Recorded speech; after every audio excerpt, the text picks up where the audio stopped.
Ladies and gentlemen, dear colleagues, welcome to this session entitled Enriching Science with Citizen Voices and Values.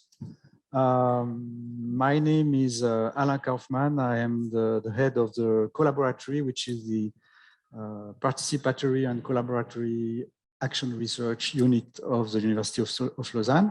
And since I have had the pleasure of collaborating with Olivier Desibourg since many years on those issues of science communication, science mediation, and outreach, he asked me to moderate this session, and I'm very happy to do it with you.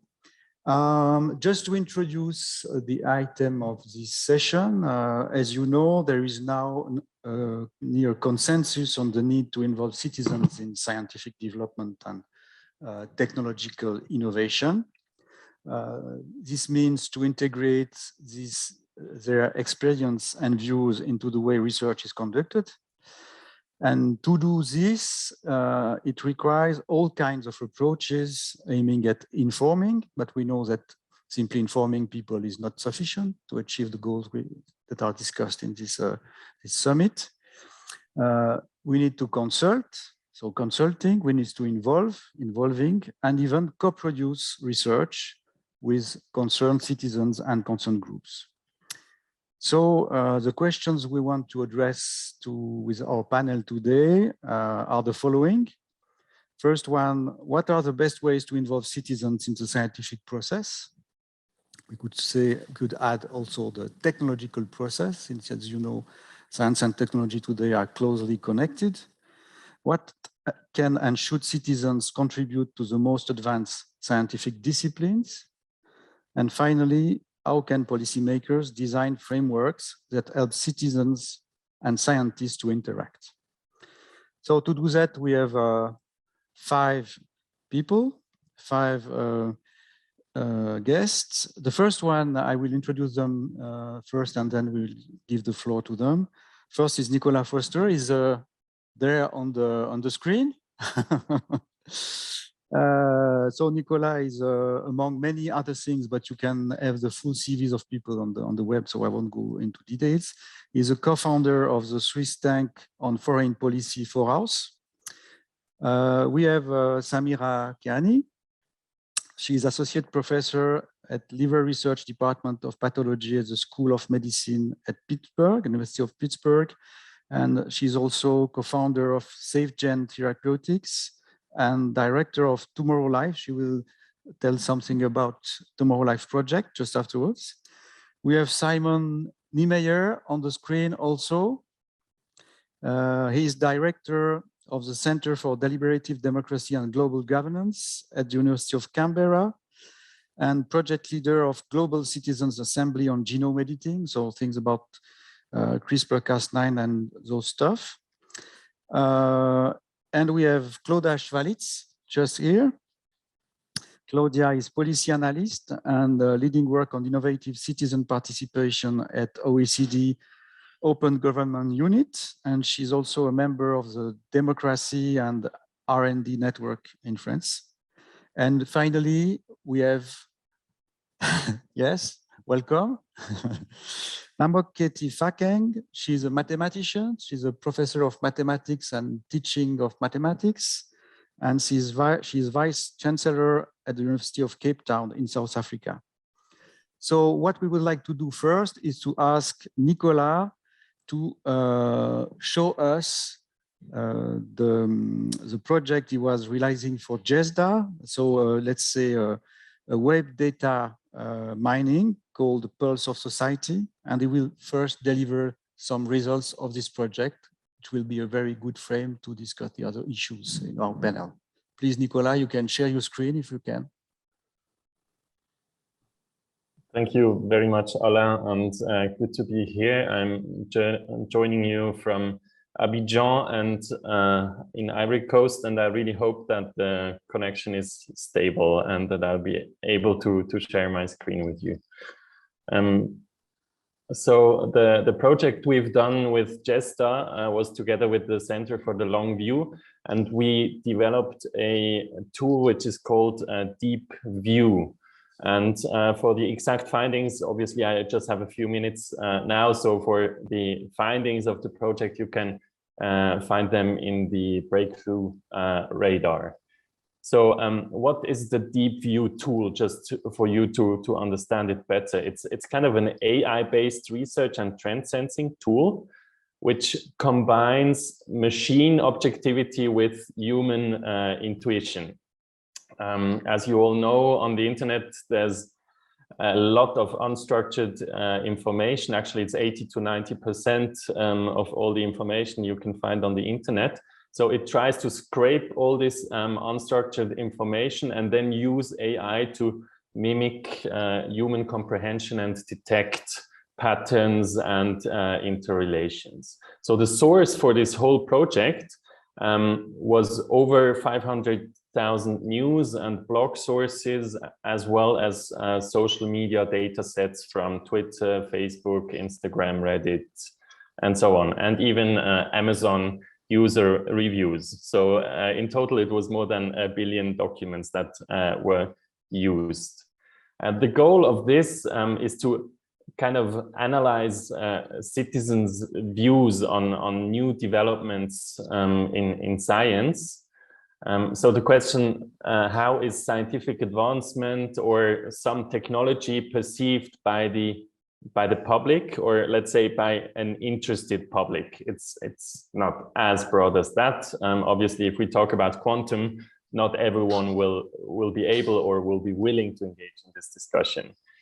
We were wondering what the differences might be between different demographics as different regions in the world, or age groups, academic backgrounds, and so on.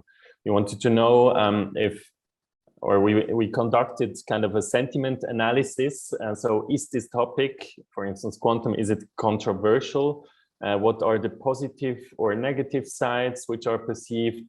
How is this topic discussed, by whom, where? And the final goal is then to see where we should build bridges between science and the broader public. So to see where there's room for discussion, where also scientific folks need to engage more with the public. So the 4 topics we have been analyzing were the frontier issues, which you've probably heard about in the GESDA summit. So one is quantum and advanced AI. So for instance, brain-inspired computing, biological computing, and so on. Second one was human augmentation.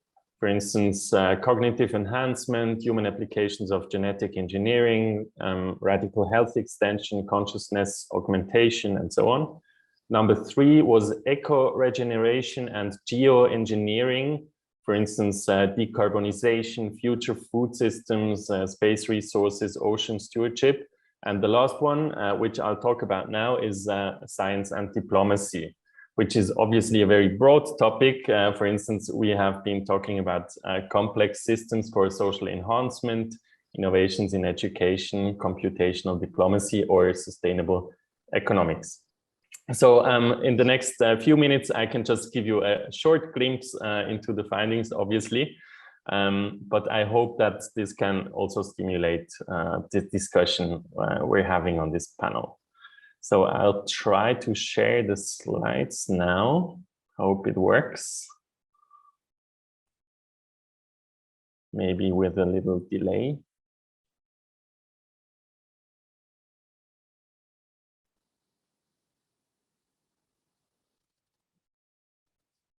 Can you see it? Yes, it's okay.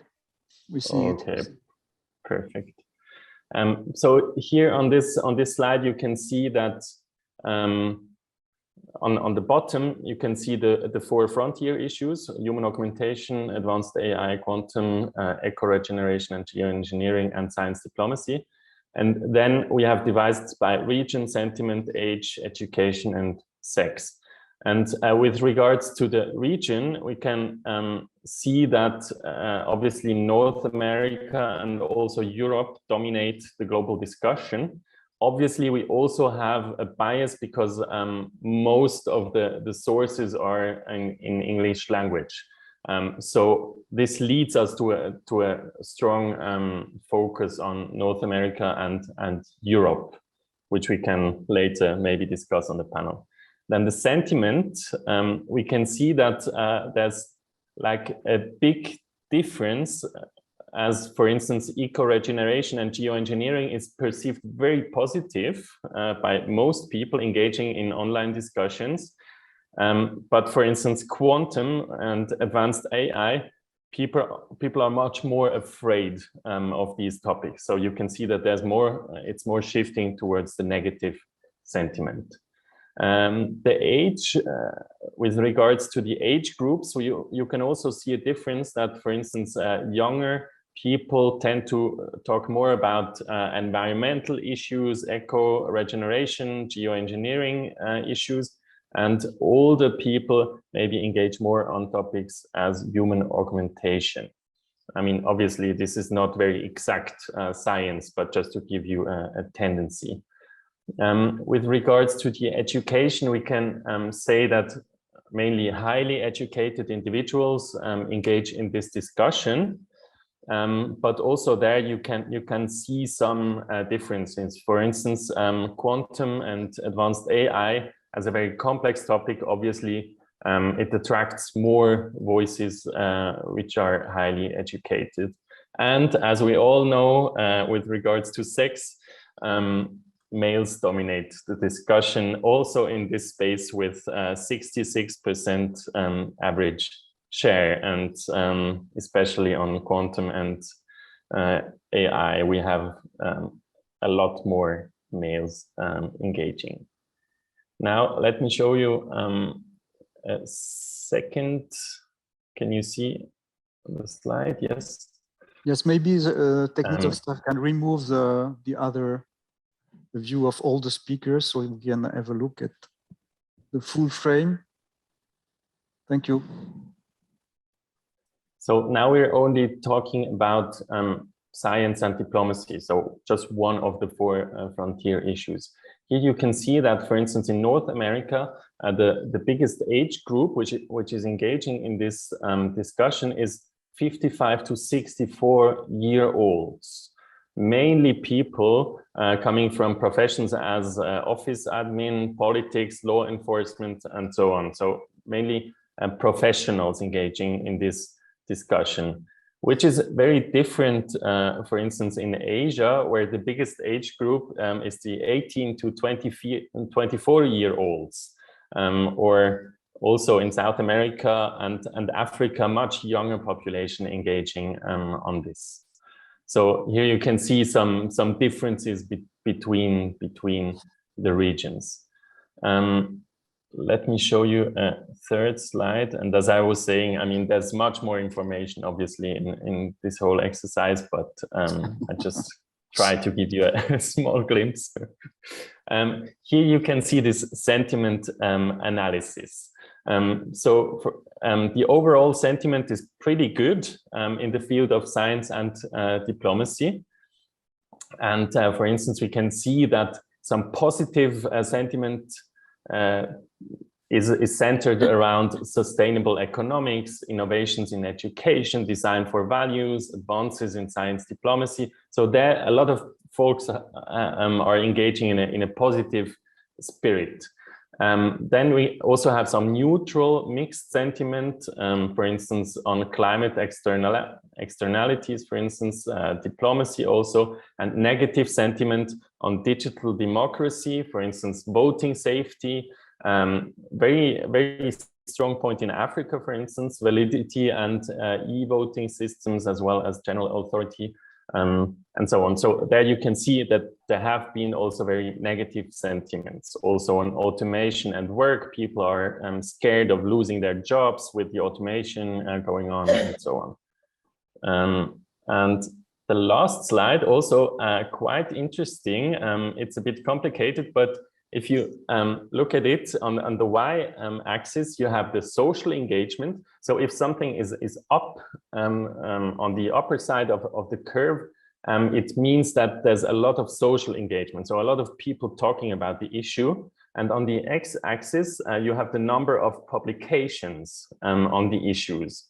So that you can see kind of a difference between which topics, scientific topics, are talked about much and which are considered as relevant by scientifics themselves, and which are on the curve. So if they are on the curve, it's like it converges, the two. So for instance, here we can see that topics as pharma collaboration, number 4, cooperation in health sciences, is considered as important by scientifics, but not so much by general public. Also, social engagement on the Latino vote and e-voting systems is very low, but it's considered important by scientifics. On the other hand, topics as COVID-19, for instance, obviously big engagement on social media, considered a bit less important by scientifics who are publishing on the topic. So there, if something is high up on the scientific agenda, but not on the public agenda, probably there's a need for to engage in more discussions and try to build bridges between the public, broader public, and science. So I guess that's enough for the moment. I hope that you had a first appreciation, at least, from what we're doing here. Thank you. Well, thank you very much, Nicola. You showed very well the level of complexity we face when we look at worldwide issues and worldwide publics. Some of us are quite accustomed to Eurobarometers, in which we see already a big difference within Europe, but at the global level, those differences are much more present. So we will have to discuss some of the results you presented at the end of this meeting, but maybe we can ask now Samira to give us a view about his Tomorrow Life project, how you deal with those issues. Maybe we can start by just, if the video is available, we can start showing the video and then I can give you an introduction. Technology is a fast-growing competitive field. Many times is the culture of being first. We most of the time ask how we can do this, not whether or why we should do it. Oh my God, oh my God, oh my God. Okay, I just got an email. It says, good afternoon, Elizabeth. I have been given your name as a candidate for a research assistant position here at Texas Biomed. Let's talk about what it's like to be an international student. Before I begin, I personally wouldn't trade my experience for anything. I think that it is such a privilege, but it does have a lot of challenges. You know, you leave home and you need support, and you have to find that support that you need. You know, you have to deal with the discrimination, various kinds of discrimination. I personally have to deal with gender-based discrimination, religious-based discrimination, discrimination because of my accent. Being a woman in engineering, I think a woman in STEM in general, means you're constantly trying to be everything to everyone at the same time. There's this constant battle to prove yourself and your worth to others. You know, like, thank you for letting me work on this project. Let me prove you weren't wrong and letting me work on this. And so there's this constant feeling following you around through your work, like whatever skills you do have, they're just not cutting it. You know, how much time you're putting in is just not enough. So you keep working harder, putting in more hours, learning more things, because you know that there's someone out there who believes that you're not good enough.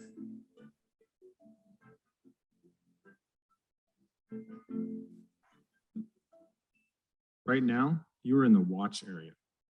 This is where finished films we call film stacks, comprised of clips, are watched. Capture is where you upload new video from your device or elsewhere online.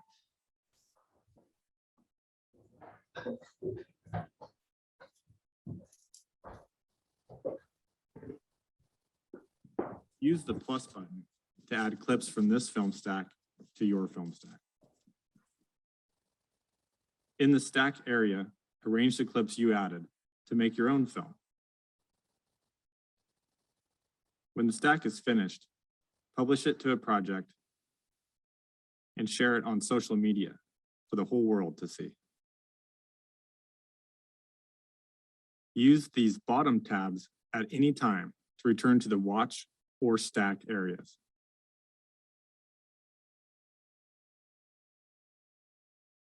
Your studio is the place where you can manage all of your film stacks, clips, and projects.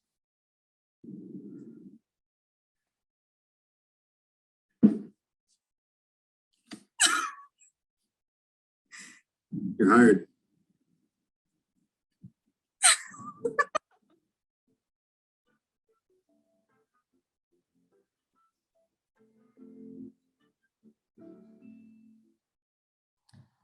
Yeah, so Tomorrow Life is an initiative that I started actually with a filmmaker who is actually there with his camera, Cody Sheehy, about 4 years ago. And the idea was me as a scientist working in the field of science thinking, how can we actually do that? We keep asking, we need to bridge the gap between science and society, but no one is really providing a solution. So I thought maybe I can be an experiment. Maybe I can put myself out there and see how we can actually do that.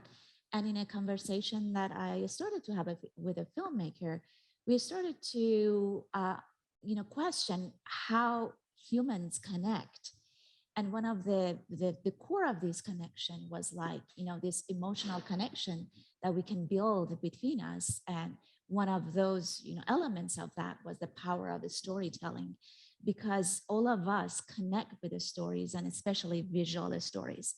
So together with Cody, we decided to establish an experiment in which we actually use the power of storytelling and see if we can connect the scientific community with the citizens in order to rebuild the trust towards the scientific research. I wanted to humanize scientists, basically. So as you can see in the stories that I put out there, we reached out to scientists, and these are graduate students, and asked them to start, film yourself, film your challenges, film your ideas, and try to tell your human stories. And at the same time that you're telling your human stories and your journey, try to talk about your science. And the idea is that these people start filming themselves using their phone, and they incorporate this video into this online collaborative platform and make their own films easily, and then share it through social media, because we know social media is a medium for communication these days. And by kind of like lowering the barrier to entry, by making it more like authentic form of communication, the hope is that we will be able to build this community of people who are more open to put themselves out there and then start to communicate and bridge the gap. So it's an experiment. It's a grassroots movement. It's a way of understanding whether storytelling helps with this connection. Thank you very much, Samira. Very interesting project. We'll now listen to a third experiment. This is the one led by Simon about gene editing. Simon, can you tell us more about your project? Absolutely. If I can share my screen, and I'll give a presentation of the research, if that's okay. Yes. And I will do that now. Okay. Now, does that work? Everyone can see the presentation there? Yes, it's okay. Okay, great. Okay, thank you very much for the opportunity to present the research, the Global Citizens Assembly project. I'll try and keep this very brief, stick to the 5 minutes. But what I want to do is actually focus on what this approach that's being adopted by the project does to actually bring the science and the public together in an area that has sort of profound implications and significance, as well as really significant benefits. And also in an area where there isn't that much of a public conversation or engagement at the moment. And I suspect if it was graphed on Nicola's distribution of sort of public interest in scientific publications, it would be quite low on the y-axis. So we have a number of sort of competing challenges in terms of bringing these spheres together in what is, we believe, a very important issue with global significance. So I want to actually sort of set the scene in terms of the challenge a little bit. And I want to use the words that were actually produced by a documentary film partner who is a big part of this project in terms of bringing the science and the public together in the context of a wider deliberative process. So she starts. This is our film producer from the company Gene Paul Productions, as it turns out, who are sort of very well, highly awarded science documentary producers. So she argues that we've reached a singular moment, a global moment, that we can now edit genes with unprecedented ease and precision, any genes, in almost any living thing from plants to insects to people. These genetic changes, can then be inherited, passed on, even accelerated through generations. We have the power to redesign life and sculpt the evolution of every living creature. It's Pandora's box and it's open for business. The new genetic tools present tremendous opportunities, from redesigning the future of our food, to the conservation of endangered species, to curing disease and defying death. But things could also get out of control. She refers to the shocking announcement a couple of years ago of the world's first ever genome edited humans in China, and argues that public mistrust is building, and arguably, potentially in the sort of wider scientific enterprise, as the sort of science and the public sort of are kind of separated by huge amounts of complexity and sort of profound implications. And then hard decisions do need to be made in terms of how we apply the technology and what sort of future we want. And the question is, who gets to decide? Now, from our perspective, who gets to decide should involve the wider public. The big question is how, and this is where the science of deliberation, as we might call it, actually comes into play in terms of the design of the Global Citizens Assembly. The project is very, very large in scope, but it seeks to bring together a global community to interact with the science of genome editing, interacting with a scientific film documentary on genome editing, which will not only be about the science, but also about the experience of the public as they go through this process of learning, developing their own understanding of the implications and the meanings involved, which are then projected out to the wider public. And as part of this process, there is also an intent and a process of influencing decision making, both at the national level amongst partner countries, but also at the global level as well. The project, we hope to, we aim to demonstrate that meaningful global citizens' deliberation can be possible on such a big and complex issue, and the project is about realizing those sorts of ambitions. What I want to do quickly is actually to give you a sense of this sort of not only the theory, but also the science of developing a deliberative context and why it's important. So Claudia will be very familiar with, of course, is very familiar with a lot of this theory. It is about actually creating the conditions in which we sort of, if you like, reason well together. It is very consistent with more recent theories of human cognition and reasoning, in the sense that we are not actually evolved to necessarily reason individually, even though there's this sort of historic ideal. We actually work best when we're acting together, developing a sort of understanding a diversity in terms of the understanding, the knowledge, but also the values and aspirations. And the best science is actually one which integrates a wide set of considerations into more sophisticated models, if you like. And the same is true for deliberation, in the sense that the best deliberation isn't just narrowly focused on a domain of narrow, even ethical considerations, but can incorporate or at least accommodate and understand a very wide set of views from a wide set of audience. And it is our argument and belief that any process that can achieve that actually produces a better outcomes in terms of the sort of decisions we make, but also produces better science to the extent that the science and scientific community is actually privy to those, to that diversity of views. And good deliberation involves that engagement. It creates not only a process of going through that, but also an emotional context in which we are open to actually understanding those alternative arguments, perspectives, and creating what you might call epistemic humility in terms of not believing that we actually have the right answers and pushing us to find better solutions to very complex issues. Part of the mechanism here, it involves an accountability, if you like, an accountability not only to what we might call truth, but also to sort of the needs and aspirations of that wider community. And it also requires an authenticity to the self. Now, we can actually ask the public what they and we want, but to be truly authentic, it's actually really important that we understand what is possible. And that is why engagement with the science is really important in that context, and creating the conditions where there is that sort of awareness of the implications of these sorts of developments.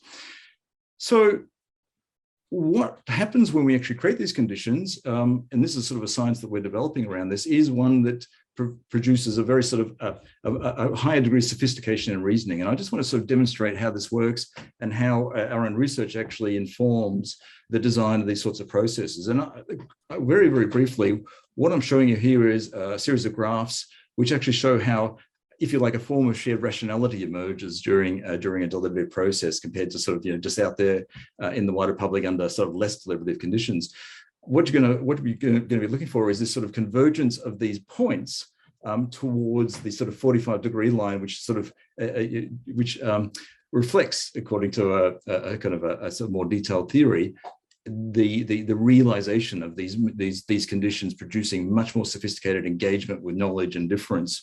And when we actually compare sort of a control group that just simply produces two surveys, we see that positions change without sort of a deliberative process, but reasoning doesn't improve during a sort of a situation where there may be some moderate engagement with the information, but not under the conditions of deliberation as we might understand them.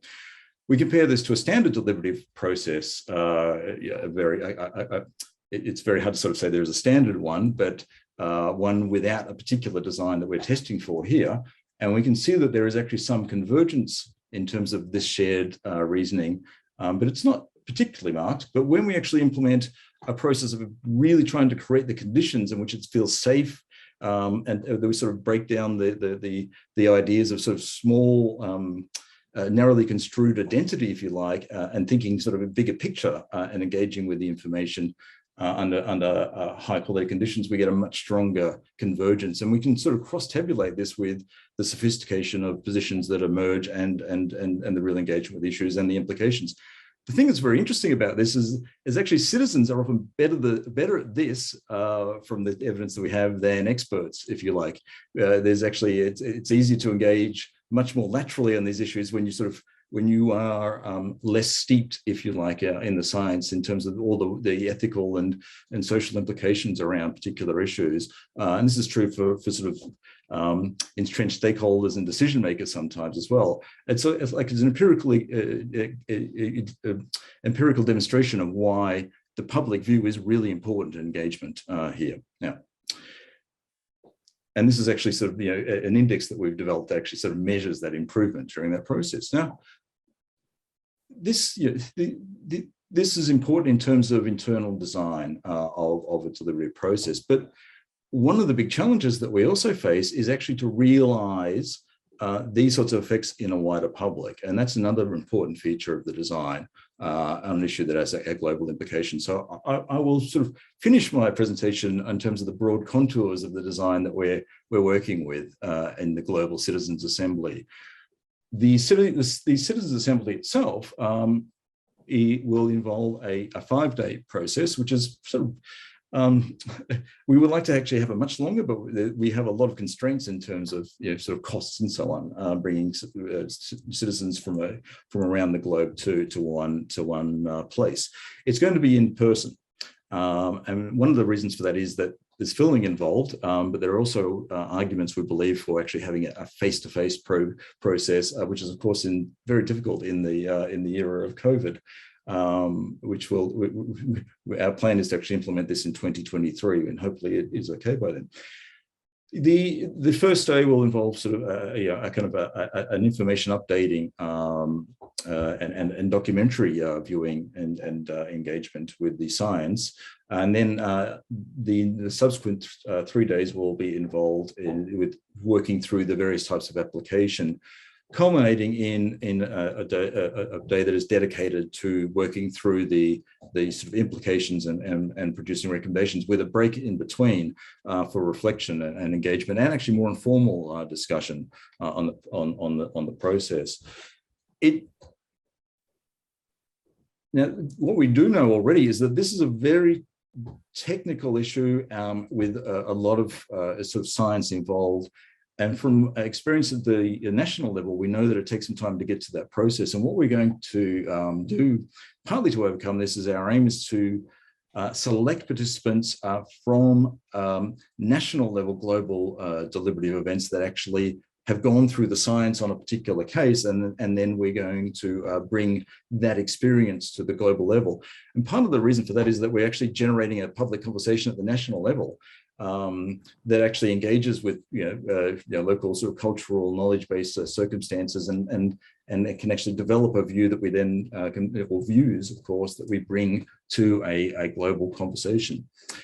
It's 100 people, and so it's really important to get the sort of the mix right. And the way that we're approaching this is to implement a methodology that samples not only across sort of people from terms of who they are and where they're from, but also the views that exist, and to bring the diversity of sort of arguments together to a global process, and to examine how we can actually bring those different perspectives together to see if it's possible to integrate those views, as the graph suggests, into a sort of a shared vision of what the issues are, even if there isn't agreement in terms of what should be done ultimately. I will just ask you to go to your conclusion, please, if you want to keep the schedule of the meeting. Yes, absolutely. I will take 1 minute, if I may.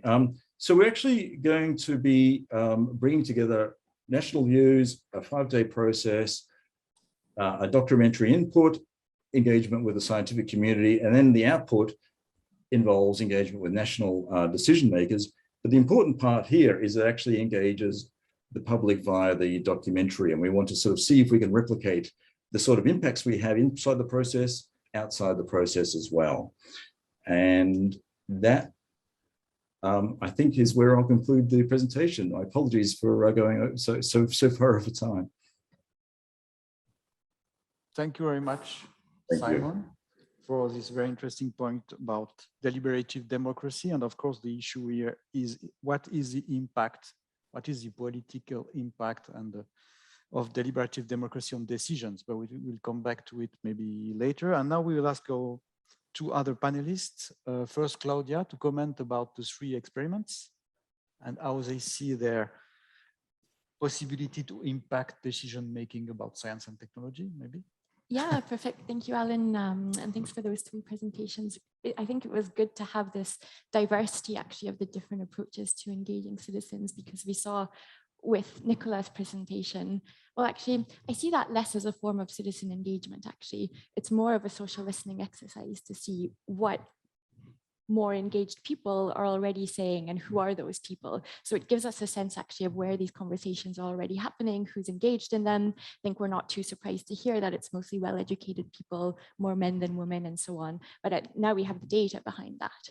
I really loved to hear about Samir's initiative around Tomorrow Life, and having this more authentic way of bringing in scientists to talk from their personal perspective, and also the scientists that we see less often. So women, people of color, people from other minorities. I mean, here at this conference and in this group, we see that it's largely men of a certain age who are well educated who are also here. And so it's nice to also have the view that that's not the only profile of a scientist.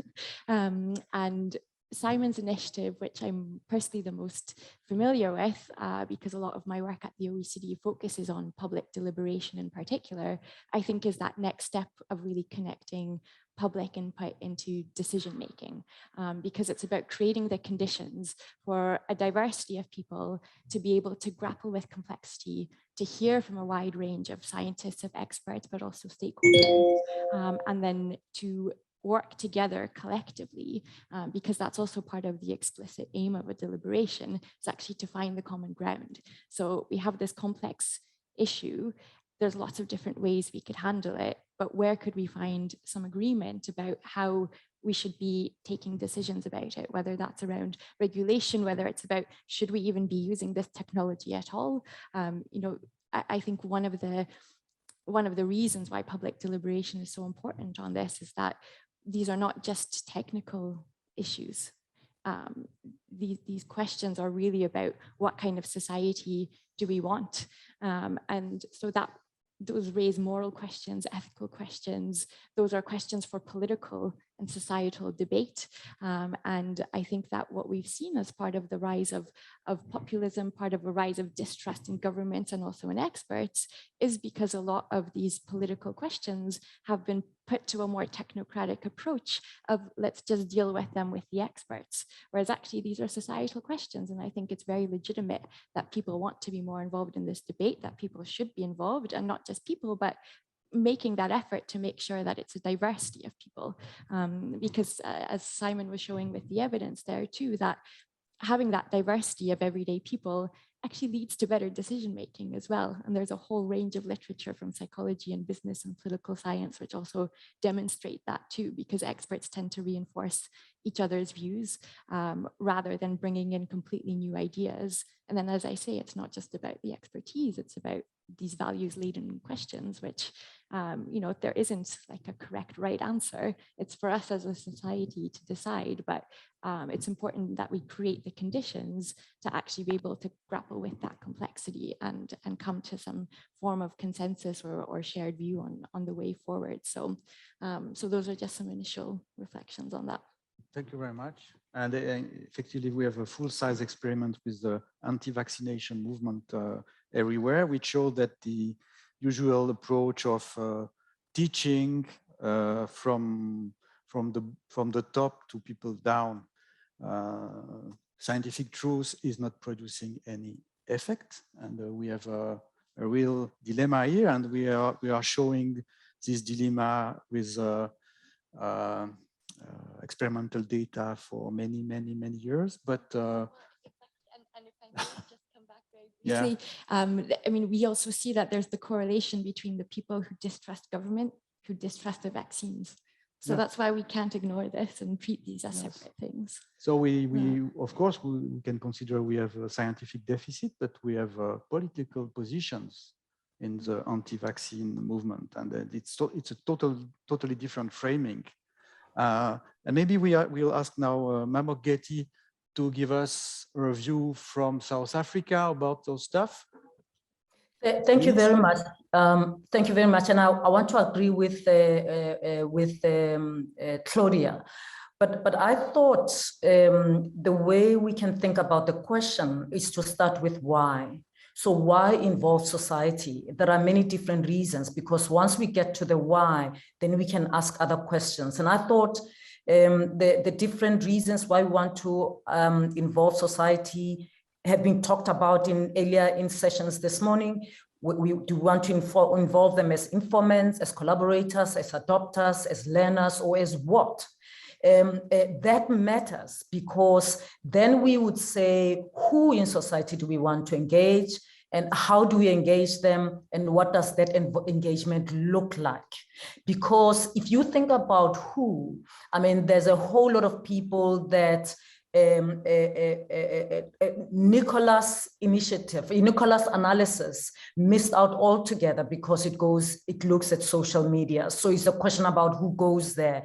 And it's not even so much just about their age, their education, it's about where they live, because if they don't have access to internet, or they're not networked where they live, then that becomes difficult, right? So, but it's in the same way, it would be the same with Claudia, it would be the same, I think, with Simon. But all of those communities that are reached by the three different projects, I would say there will be instances where all of them are important, and there will be instances where one of them would be more relevant depending on the why.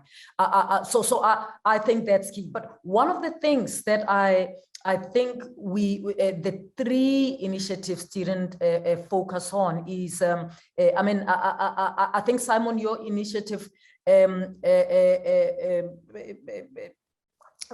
seems like it involves everyone, but actually there would be women, for example, many of who live in the Cape Flats or in the area surrounding our university wouldn't be in. And this is the reason why we at UCT have got research centers located right in the community. For example, we have an aerobiology lab that we launched that's located in the community, but it's not just an aerobiology lab in the sense that it's just scientists. So what we did to be able to work with the community and have an environment where we can engage with the community is to build a community center. So what they see is a community center, but inside the community center that's owned by the university, then is the laboratory. And in the community center, there's activities for youth, for women, for people to engage. But what we want is for them to agree to participate in our research, right? But we don't want them to feel like we are just here to get from them to go. We want them to be part of the research project as informants, but as also participants who can, from their perspective, also analyze and give their perspectives. And so that kind of approach, I think, would be needed in many countries in the global South. But it also is important. I think what we're not problematizing also in this conversation is who reaches out to the community to engage, so to involve them. Who reaches out matters. And we have a lot of lessons from HIV/AIDS in our country, in South Africa, for example, when we involved Desmond Tutu and him lending his name to HIV research, but also to marine research at our University of Cape Town. That Desmond Tutu is a respected figure, everyone wants to listen and hears and wants to engage and wants to get involved.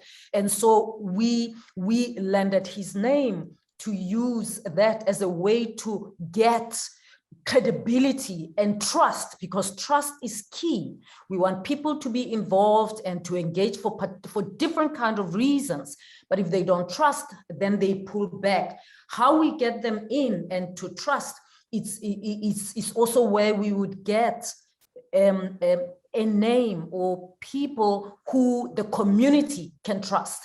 And this is very simple to see, even on social media. I know very well that I can put something on my Twitter page, and my university can put it on the Twitter page, and it will have more likes and retweets and whatever on my page than on any other page. And the question is why? But it could be for any other university in the country. And the question is why? It's that it's not so much the message, it's because the person is also the message. And the person recruits trust that comes with the message. So in this case, and in this particular case, by the way, it goes even with educated people. I mean, students, teachers, nurses, and whatever. There are many people. Credibility is described differently in different spaces, and therefore that will matter. I mean, So let me pause there, but I think for me, those are the initial issues that pop up when I looked at the initiatives that are very diverse, which I found inspiring. Some of them, I found them instructive and intriguing as well. So thank you very much for sharing them.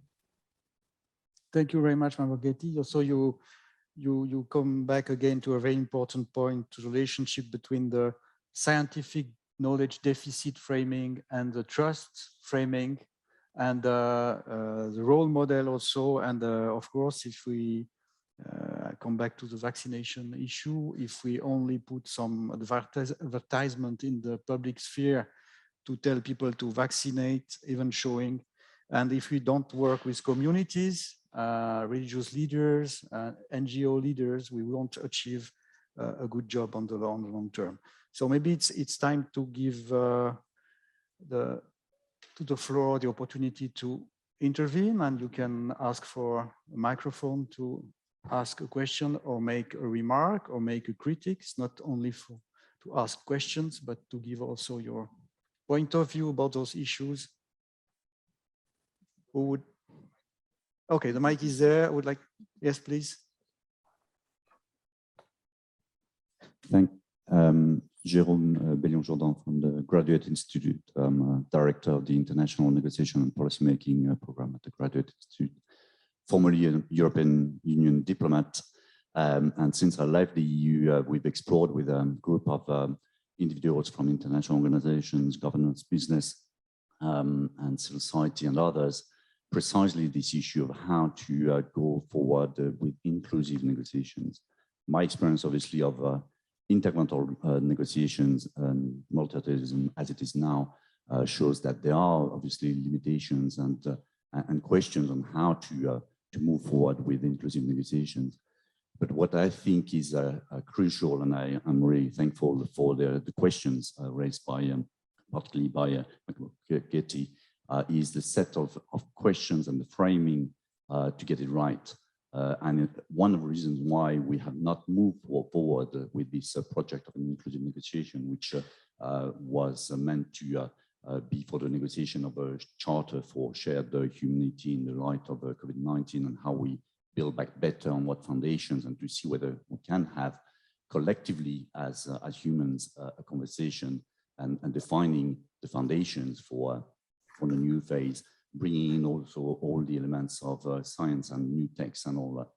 One of the reasons why we have not moved forward is precisely because we were not comfortable that we were really going to be genuinely inclusive. How can we be inclusive? I mean, even in a setting like today, we are inclusive with those who can have access to the technology. I've got a mic, I can speak English, language is another issue. And I think we have that difficulty.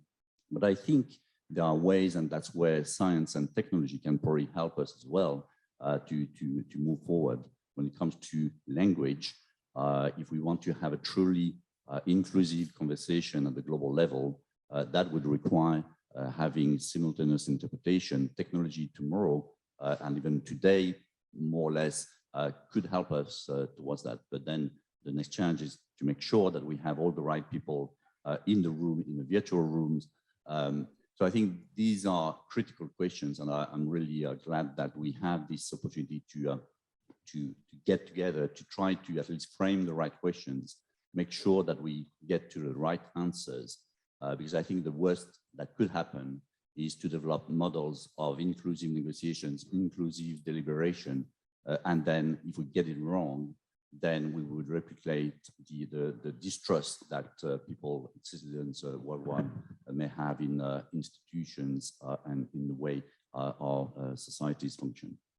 Yes, thank you very much to put the accent on the issue of access and exclusion and inclusiveness, because of course, very often public deliberation is framed by experts. Subjects are predefined by experts. And nothing tells us that the subjects which are interesting for experts, like artificial intelligence or human enhancement and so on and so forth, are interesting the people which are concerned. And this is a big issue we have in all technology assessment, be it participatory or not, for many years. Yes, there is another person who wants to express there. Thank you very much, Stefan German, for that Botnar. I have a good question to Simon and probably Nicola. We have been engaged in using micronarratives and then use machine learning and natural language processing in India to have tens of thousands of people involved in sort of, issues, and then use sort of analytics, both of social science and other science, to really make sense.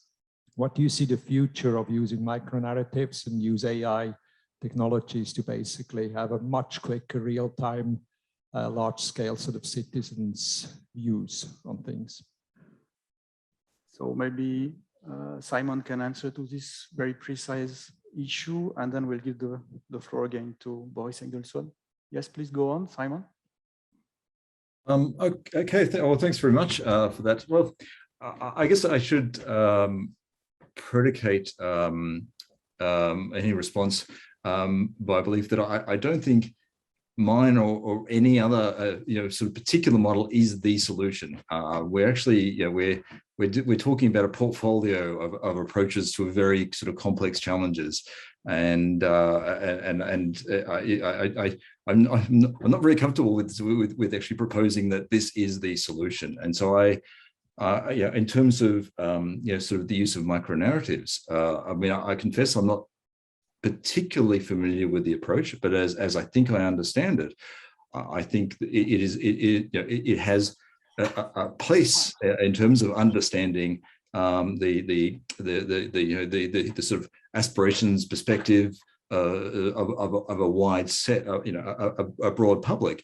But when we think about how we approach these questions, I mean, one of the dimensions we always sort of struggle with, and this actually sort of speaks to a couple of sort of comments that we've had, is between sort of engaging sort of widely versus engaging sort of deeply, if you like, and the way I'm thinking about that in a deliberative sense is actually, we can express what we think. But how do we develop, the meaning of what we, how we understand what it is that we want as it interacts with the science? And sometimes that involves a process to achieve that. And this is where we sort of then start to restrict the sort of inclusiveness somehow. But if we think creatively, we can find ways to do that. If, for example, if we were matching this, say, with a deliberative process, we might understand how those narratives, micronarratives, actually work through these sorts of processes and how they emerge, and that may inform the way that we actually sort of engage and understand and discuss with the public and develop that sort of shared meaning and build trust with the public. There's all sorts of creative ways that I think we could bring the different technologies we've talked about tonight together, including yours. Thank you very much. So Claudia would make a comment about the inclusiveness issue, which is very important. Please. Yeah, I just wanted to come in briefly because I think it was a really important point raised about inclusiveness, and we didn't actually go into any of the details of it. Like Simon, you didn't mention how people will be selected and brought into the process. I don't know about the details of how you're doing it, but in terms of the deliberative processes that I'm talking about and that all the OECD research is based on, people are brought into the room through a process of random selection. So usually happening in 2 stages, where in the first instance, completely at random, a very large number, like usually around 30,000 invitations, are going out to people, asking them to get involved to serve on this citizens assembly or citizens panel. This is the task that they have. This will be how the process goes. It goes along with a Q&A sheet, like, do I need to wear a suit? And those sorts of things, which might put people off from like feeling comfortable to saying yes and coming. People are usually paid, usually childcare, travel costs are covered. So we know that actually there's a whole sort of measures that can be taken to make things genuinely inclusive. Is it perfect? No, but I think we know some of the best ways of actually getting the people who never participate in these things into the room, and then also combining the fact that, of course, it's a very small group of people, whether it's 100 or 50 or 200, but usually in between the meetings of that diverse, broadly representative group of people, there are various ways to engage a broader community around it. So those people might then be hosting kind of open meetings with their community, people in their community, to be able to talk about like what they're doing in their deliberations, but also to hear from other people in their community what they think and to bring that back into the room. So we do actually have quite a lot of knowledge about this. And last year we published the OECD Good Practice Principles for Deliberative Processes, which is based on an analysis of 300 of these deliberative processes that have taken place around the world, all connected to decision making. So happy to talk about that more, and those resources are available. Thank you very much. Can I yes, please. quickly say something? I hear all these questions and I feel like these are the questions that we have kept asking for years and many years. And I think one problem that I see is a major disconnect between who sits in all these, discussions and what we want to achieve. We are talking about scientists and citizens and all these, inclusive deliberation. But really, like even in this meeting alone, how many actually practicing scientists who have lab and they do experiments are actually participating in these meetings? I feel like very few. And one of that is the culture in the scientific community does not give value to communication. I mean, we focus on writing grants and publishing. Even for this meeting, I advertise for a group of, let's say, 50 students that I am going to take 2 students to Geneva for this meeting. I'm going to pay the trip. You're going to come. You're just going to record your experience and communicate that. No one applied, just one student. No. Yeah. And I'm coming from that culture that they say, oh no, we have experiments. Oh no, we have more important things. So I think really the question is, we have to, coming back to your question of why we need to do that, we need to start going back to the education system and build that notion, that value, that it's important from the time that they get educated. Well, thank you for this very important point of being symmetric about who needs to be educated. Right. But we have a point by Boris, and then we have someone below, and then you. Please go on, Boris. Okay.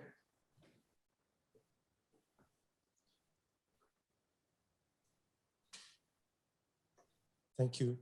My name is Thomas Ofterheide. I'm currently leading a small private university in Germany, but I've been interested in science, technology, and society debates and discussions for a very long time. And this meeting here, or this session, is being hosted as part of the GESDA summit. And we heard yesterday several times that GESDA sees itself as an honest broker. Now, the usual use of the word honest broker implies that there are at least 2 or more parties who are somehow not finding to each other. Sometimes they're competing. And it requires usually for that honest broker to also have some merits as to why that honest broker can act as an honest broker. I would be interested to hear from the panel members in this the context of this session here, who exactly are the parties that are being mediated, and what kinds of merits would such an honest broker require in order to be effective? Very much. This goes back to the issue of inclusiveness and trust and legitimacy, of course. Please.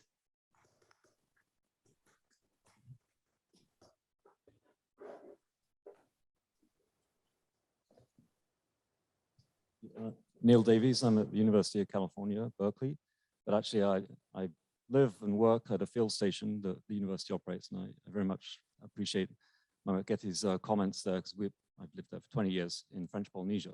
And so at this research station, we actually have a co-located community center with traditional knowledge at the same place as the science station. So working embedded within communities and really from a very local scale up is extremely important, I think, and powerful. And for universities to start to spread themselves out more and be embedded, maybe in every county around the world, we should do that, but there aren't that many experts.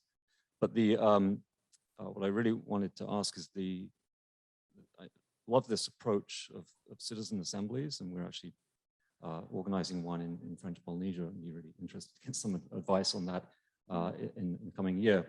But it's a great way for scientists, and Kiani, your point about how do we communicate? You know, we want to communicate our knowledge, and in our case, we have very local, relevant knowledge. But it's who do we communicate with? And this methodology of and who's representative, we can go to the government, we can go to NGOs, but they're not really representative. So it's very exciting to have an approach that could be very powerful. My question is whether you think, you know, we need to make better decisions locally and up to globally.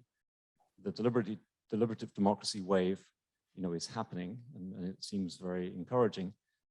But do we need to speed it up? You know, if that is the solution for how we're going to make better decisions as a planet, we need to speed up this approach dramatically.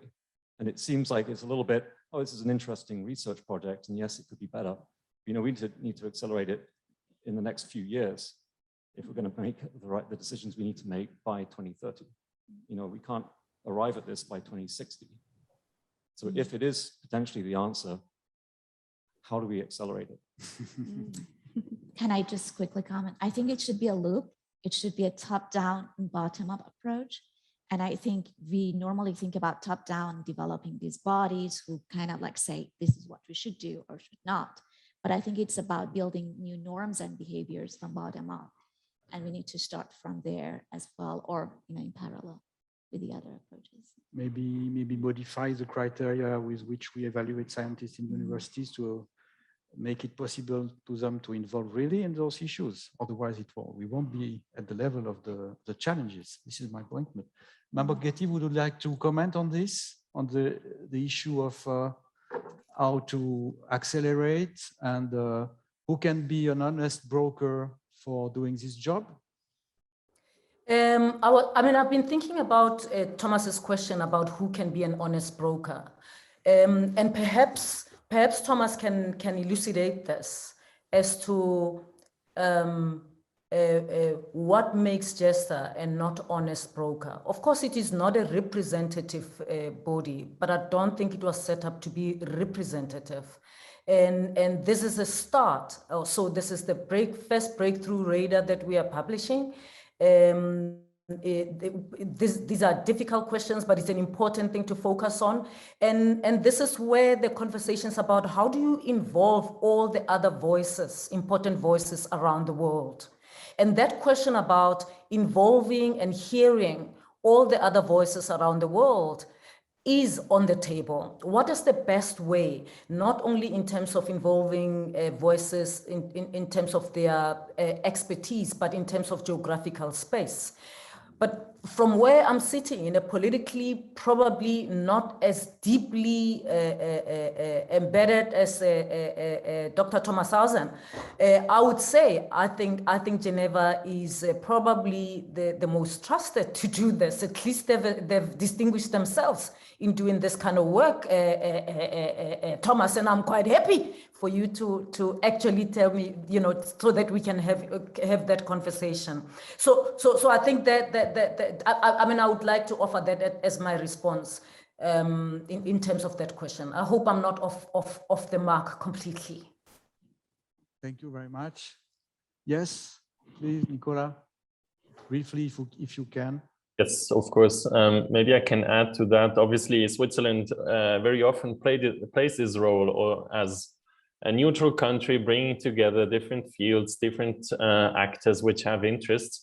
And I think, like today, there's a big need for building bridges between the silos. And obviously, Switzerland as a place with great universities, but also all these international organizations, countries which are represented in Geneva and so on, can be the place for something as GESDA to emerge and play a positive role for everyone. So I guess like this can be part of the answer as why it can be an honest broker. So thank you. Maybe it's a good news for GESDA, Olivier. So you must be happy. There is a consensus of who can be an honest broker. Maybe it's time to proceed to a small polling. It would be interesting to hear from you which kind of endeavor you would use to involve citizens and social groups. So you will. So the exact question is, as you can see, looking at the different approaches to include citizens' participations in the making of science and of their respective impacts, which regards to the means at disposal, what are the most relevant ones according to you? Well, I'm very happy about the results.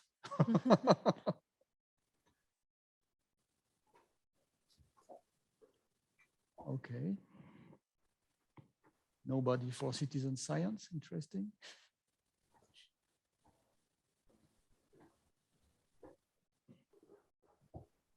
Yes.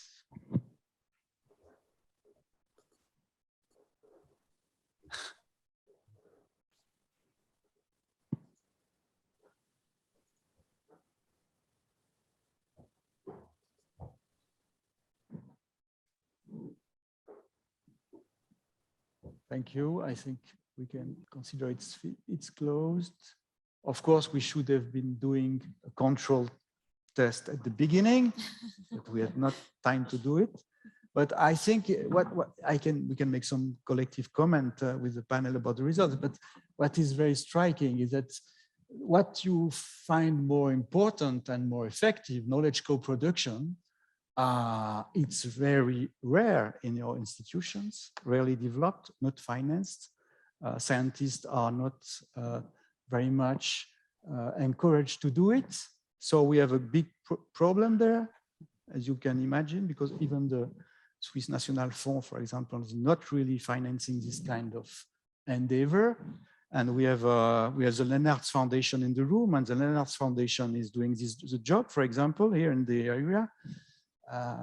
And so we also there is a huge interest in the deliberative democracy. Of course, it's very important. And here the problem with deliberative democracy is, of course, the issue of the impact of deliberation, because we have many consultations. We can think, for example, about nanotechnologies, GMOs, and so on and so forth.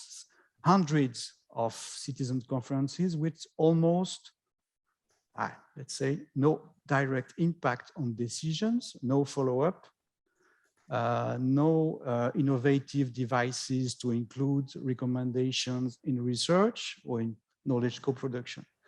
Two small comments. I don't know if you want to, some members of the panel want to comment the results. Yeah, I mean, to me, actually, this sort of exercise demonstrates why I find like polling a very poor form of engagement in a way, because you have this very nuanced and complex issue and it gets boiled down into these things. And of course, it's not an either or between all of those options. And I also personally even contest grouping in citizens' assemblies as a form of just consultation. And I think going to Neil's really excellent point, actually what we should be doing is giving those sorts of bodies a lot more genuine influence and even deciding power sometimes. I think there's more of a debate about that going on, genuinely changing that relationship between citizens and government and giving people more of a role in decision making. And I think how do we make it happen? There's the two things of actually the deliberative wave is growing. So we published this report with the 300 examples last year, which cover a span of time of about 40 years. And in the past year and a half alone, there's been over 100 new examples. So there's way more happening, but there's also more initiatives to try and make this a permanent part of how certain types of decisions are being made. And I think actually the types of discussions that we're talking about today, the decisions around technology, new emerging technologies are the types of decisions that really should have this as a part of how any decisions are taken on them. But then beyond that, I think we also need to have the bottom-up support now, or bottom-up demand from a public that we want this. And that's where initiatives like actually the documentary, I think, are really helpful and much needed, because all of the efforts have been focused on convincing elites and convincing peoples in positions of authority. Try this. This will also help you take better decisions. And I think now we're reaching some form of tipping point. It's still a minority of the public that's aware of this, I think, but it's growing. And I think that there is just this general dissatisfaction with how our governance system works. And we're in a context where, you know, there's a demand for more innovation and experimentation, and in a way that genuinely, meaningfully gives people a voice, not just in a consultative tick box sort of way. So it's inspiring to hear. Thank you very much. So maybe to conclude, Simon and Nicola, could you make some very short comment? Yeah, I guess I mean, just apart from agreeing with what Claudia was saying, I mean, I think we can't necessarily measure this against what's happened in terms of experience. If we think about this in terms of just the way that technologies develop, you know, we can have breakthrough moments here in terms of uptake and use, and you know, the field itself has developed incredibly, and it's really important to sort of, and this is where sort of, I guess the honest broker dimension comes in. It's really important to be sort of open to these challenges and find creative solutions to it. And it involves not just necessarily running deliberative processes, but also building the infrastructure where we can in terms of creating the conditions for their uptake as quickly as we can. And yes, I agree with the urgency dimension here, but it's also important to hasten slowly, that we actually act deliberatively, I guess, in the way that we do this. And I'll leave it there. Thank you. Nicola? Yeah, thank you. So maybe to build the bridge to what I've been talking about in the first few minutes, I think the data mining part is just the analysis. So this maybe hints us to where we can start a debate, where we can start a discussion, where we can start to involve citizens and so on. And then we need, obviously, these collaborative tools that we have, that we've been talking about. So I think it's not an either or, but maybe a sequence of different tools that should be used. So happy to engage also in the future. Thank you very much. So I think, yes, maybe very short, please.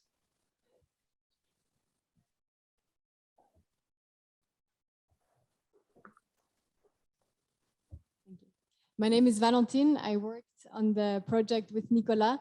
And since I'm in the room, I would be very happy to actually continue the conversation. And just for you to know, the person who actually is the founder and the leader of the Center for the Long View of Deloitte is also in Geneva. So for those of you who are interested in understanding better how the tool works, come to me and I will happily introduce you to him.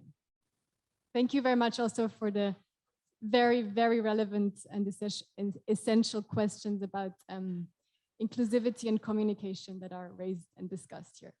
Thank you. Boris, last word to you, short.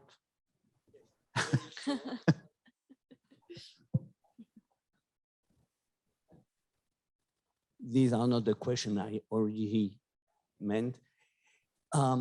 Teachers teach top down, but we Democrats, we lecture. And in a way, my question is, isn't it worse? I think it's a point. Maybe we don't have the time to answer the question, but it's a good point. And Thank you very much. Good closing remark. Yeah. Well, maybe we have to stop. So maybe I will make the conclusion of the conclusion. For me, the conclusion of the discussion is that we have to discuss deeply the issue of articulating academic and scientific excellence with social relevance. Social relevance considered as a bottom-up issue, and to ask us how diplomacy could help in this endeavor. Okay, thank you very much to all the panelists. Thank you for